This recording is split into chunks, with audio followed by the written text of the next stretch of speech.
Hello നമസ്കാരം friends. നമ്മൾ ഇന്ന് നോക്കുന്നത് ചതയം നക്ഷത്രത്തിൻ്റെ പൊതുവായിട്ടുള്ള ഫലത്തെക്കുറിച്ചാണ്.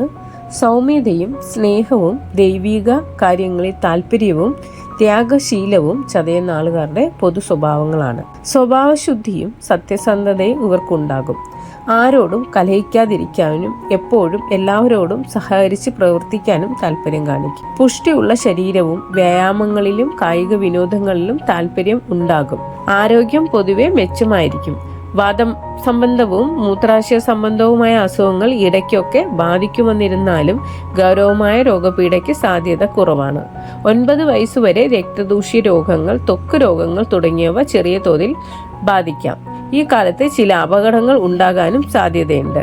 കുടുംബത്തിനും മാതാപിതാക്കൾക്കും ഈ കാലം അത്ര മെച്ചമല്ല. വിദ്യാഭ്യാസ കാര്യത്തിൽ അല്പം ശ്രദ്ധക്കുറവ് കാണിക്കാനും സാധ്യതയുണ്ട്. 9 വയസ്സ് മുതൽ 25 വയസ്സ് വരെയുള്ള കാലത്ത് വിദ്യാഗുണം, ആരോഗ്യം, കുടുംബ അഭിവൃദ്ധി, മാതാപിതാക്കൾക്ക് നേട്ടങ്ങൾ തുടങ്ങിയവ സൂചിപ്പിക്കുന്നു. 25 വയസ്സ് മുതൽ 44 വയസ്സ് വരെയുള്ള കാലത്ത് യാത്രാക്ലേശം, അധ്വാനം കൂടുതൽ തുടങ്ങിയവയും ധനലാഭം, ഭൂമി ലാഭം, വീട്, വാഹനം തുടങ്ങിയവയുടെ അനുഭവം മുതലായവയും സൂചിപ്പിക്കുന്നു.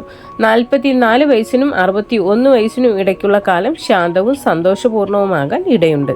61 വയസ്സ് മുതൽ 68 വയസ്സ് വരെയുള്ള കാലത്ത് ധനനഷ്ടം, ആരോഗ്യക്കുറവ്, അടുത്ത ബന്ധത്തിലുള്ളവരുടെ വേർപാട് തുടങ്ങിയവ ഉണ്ടാകാൻ സാധ്യതയുണ്ട്. 68 വയസ്സിനു ശേഷം ജീവിതം പൊതുവെ സമാധാനപരമായിരിക്കും. സങ്കുചിത ചിന്തകൾ കുറവായിരിക്കും. പൊതുവെ ഉപകാരപ്രദങ്ങളായ പ്രവർത്തനങ്ങളിൽ കൂടുതൽ വിരോധികളെ സുഹൃത്തുക്കളായി മാറ്റാനും അസാധാരണമായ സാമർഥ്യം ഇവർക്കുണ്ടാകും. തീരുമാനങ്ങൾ എടുക്കാൻ സമഗ്രമായി പഠിച്ചതിനു ശേഷം മാത്രമേ അഭിപ്രായം രൂപീകരിക്കൂ.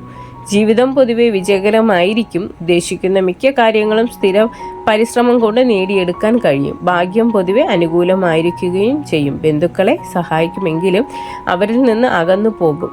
സ്വജനങ്ങളിൽ നിന്ന് കാര്യമായ പ്രയോജനം കിട്ടിയെന്ന് വരികയില്ല. പിതാവിനോട് പല കാര്യങ്ങളിലും വിയോജിപ്പുണ്ടാവുകയും ചെയ്യും. വിവാഹത്തിന് കാലതാമസം വരാം. കുടുംബജീവിതത്തിന്റെ കാര്യത്തിൽ താല്പര്യക്കുറവ് കാണിക്കും. ജീവിതം പങ്കാളിയുമായി ഇടയ്ക്കിടെ അഭിപ്രായ വ്യത്യാസത്തിനിടയാവാനും സാധ്യതയുണ്ട്. അസ്വസ്ഥമായ കുടുംബജീവിതമോ വേർപെട്ടുള്ള ജീവിതമോ ഉണ്ടാകാം.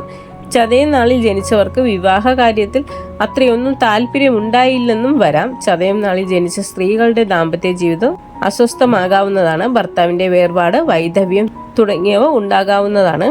ഒന്നിച്ച് കഴിഞ്ഞാൽ തന്നെ പല പൊരുത്ത കുറവുകളും അനുഭവപ്പെടാം. ചതയ നക്ഷത്രത്തിന്റെ ദേവത വരുണനാണ്. ഗണം അസുരമാണ്.